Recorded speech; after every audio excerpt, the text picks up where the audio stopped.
Assalamualaikum warahmatullahi wabarakatuh. Perkenalkan, nama saya Hendra Surya Aditya Gumilang, mahasiswa Universitas Diponegoro, jurusan Agribisnis, tahun 2018.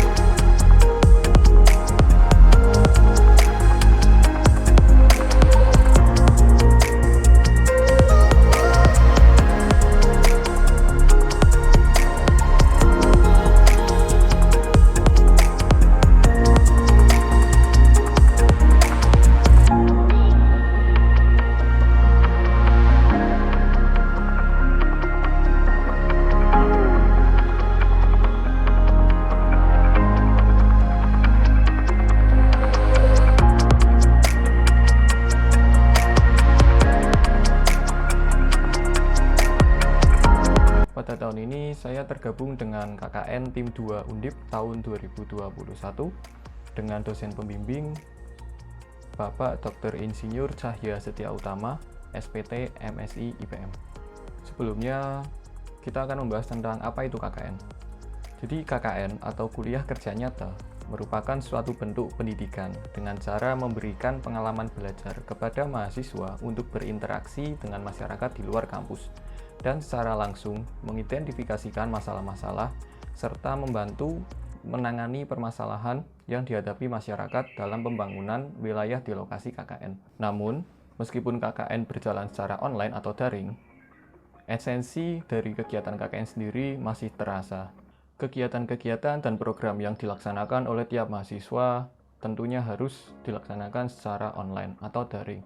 Bisa saja offline, tapi dengan memperhatikan protokol kesehatan. Lalu lanjut membahas tentang lokasi KKN saya.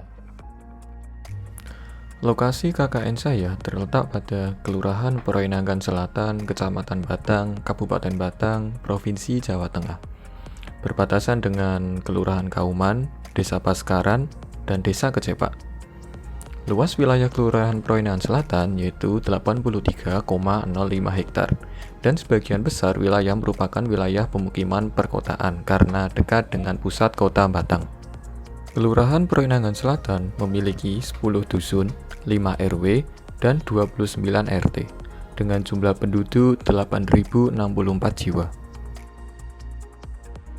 Permasalahan yang ada di Kelurahan Proenanggan Selatan yaitu yang pertama, pandemi virus corona atau COVID-19. Pandemi virus corona atau COVID-19 merupakan peristiwa pandemi paling besar selama 2 tahun ini yang terjadi baik di seluruh dunia maupun di Indonesia sendiri. Data pemerintah Kabupaten Batang saat ini terdapat sekitar 277 kasus terkonfirmasi COVID-19 di Kabupaten Batang. Penanganan COVID-19 di Kelurahan Proenanggan Selatan sudah berjalan lancar, yaitu diadakannya penyemprotan disinfektan di setiap rumah di Proenanggan Selatan dan juga diadakannya vaksin bagi warga Kelurahan Proenanggan Selatan. Permasalahan yang kedua yang dialami Kelurahan Proenanggan Selatan yaitu masalah sampah, terutama sampah rumah tangga. Rata-rata, sampah rumah tangga yang dihasilkan oleh warga Kelurahan Proenanggan Selatan nantinya akan dibuang di TPS atau tempat pembuangan sampah yang berada di lapangan derajat kampus Proenanggan Selatan.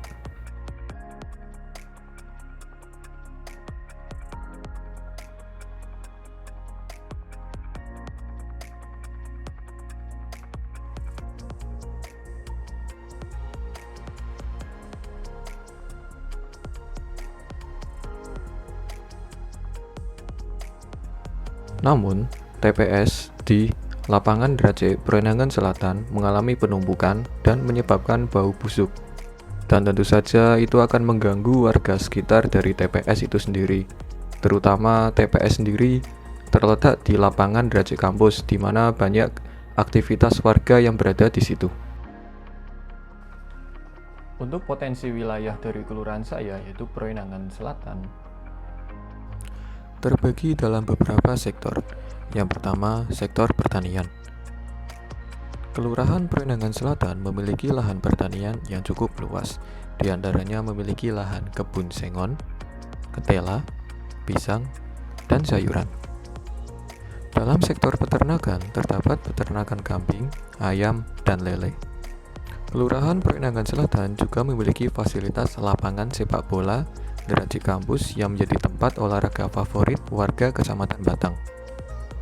Alasan lapangan sepak bola Derajat dinamakan kampus karena di lapangan tersebut dikelilingi oleh sekolah-sekolah seperti TK, SD, SMP, serta SMA. Di dalam lapangan tersebut juga ada lapangan basket. Kelurahan Proenangan Selatan memiliki potensi di bidang pendidikan, di mana terdapat banyak bangunan pendidikan yang berdiri di Kelurahan Proenangan Selatan. Di antaranya ada 4 TK, 5 SD, 1 SMP, 1 MTS, 1 SMA negeri, 2 SMA swasta, 1 SMK negeri, dan 3 SMK swasta. Kelurahan Proenangan Selatan juga memiliki 4 masjid dan 26 musola sebagai tempat ibadah di sektor pariwisata, sektor seperti THR Kramat dan bendungan terdapat pada Kelurahan Proenangan Selatan. Kelurahan Proenangan Selatan juga memiliki potensi di sektor pariwisata, seperti THR Kramat,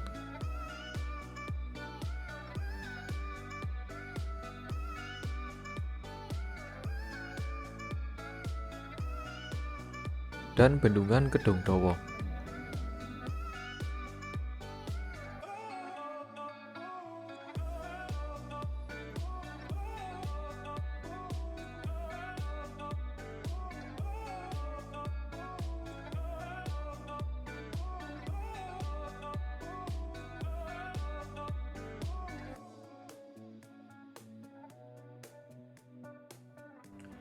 Tema KKN pada tahun ini yaitu Sinergi Perguruan Tinggi dengan Masyarakat di Masa Pandemi COVID-19 berbasis pada tujuan pembangunan berkelanjutan atau SDGs melalui kegiatan kuliah kerja nyata.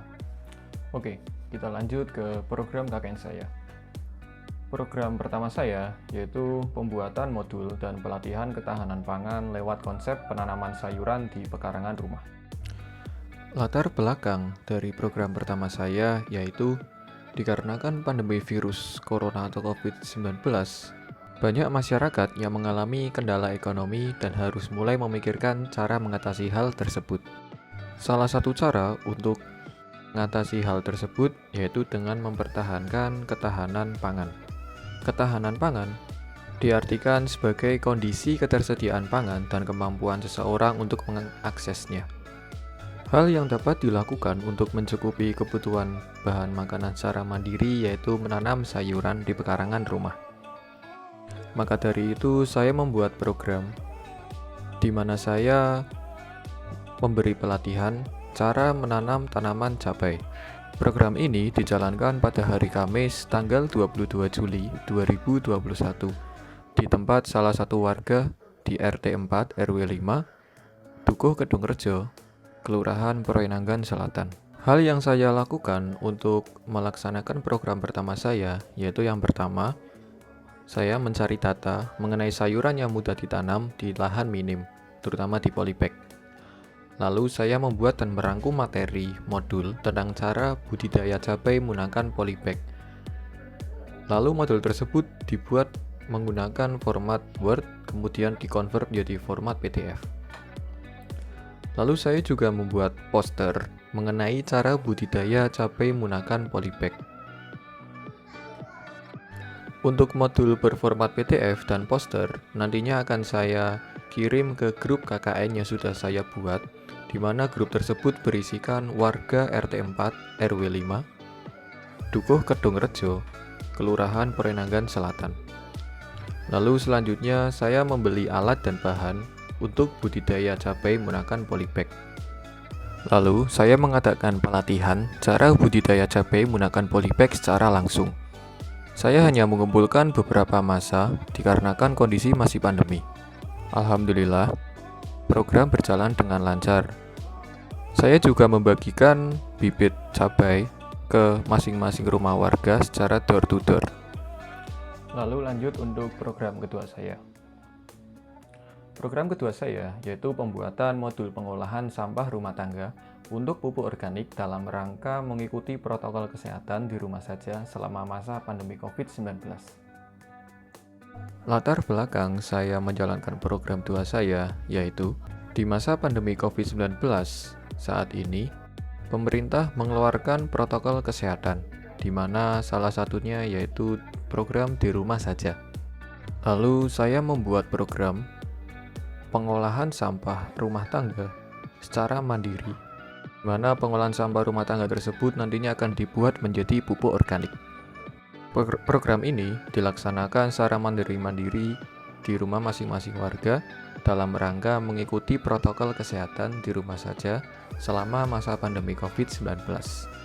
Program ini juga dilakukan untuk mengatasi permasalahan sampah rumah tangga yang dialami oleh Kelurahan Proinangan Selatan.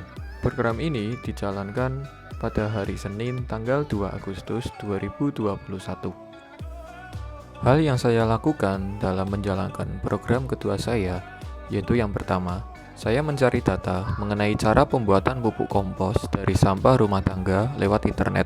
Lalu yang kedua, saya membuat materi PPT serta poster mengenai cara pembuatan pupuk kompos dari sampah rumah tangga.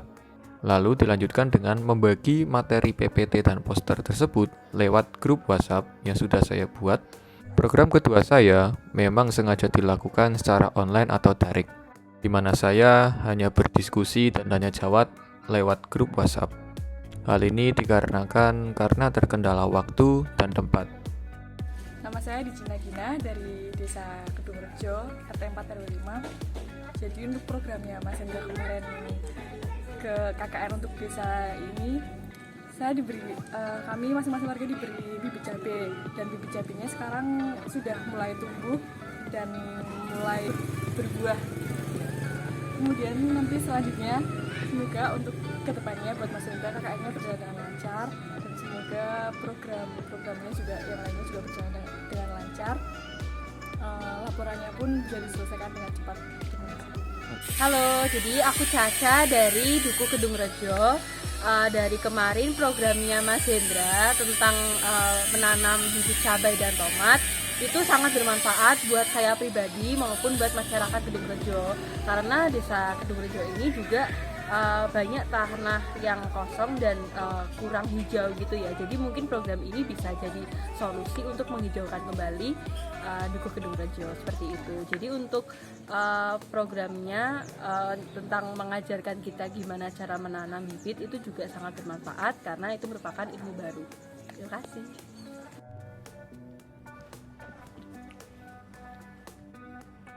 Sekian dari saya, itu saja yang bisa saya sampaikan. Kurang lebihnya mohon maaf. Tetap semangat dan selalu jaga kesehatan, karena kesehatan sekarang menjadi prioritas nomor 1. Terima kasih. Salam sehat. Wassalamualaikum warahmatullahi wabarakatuh.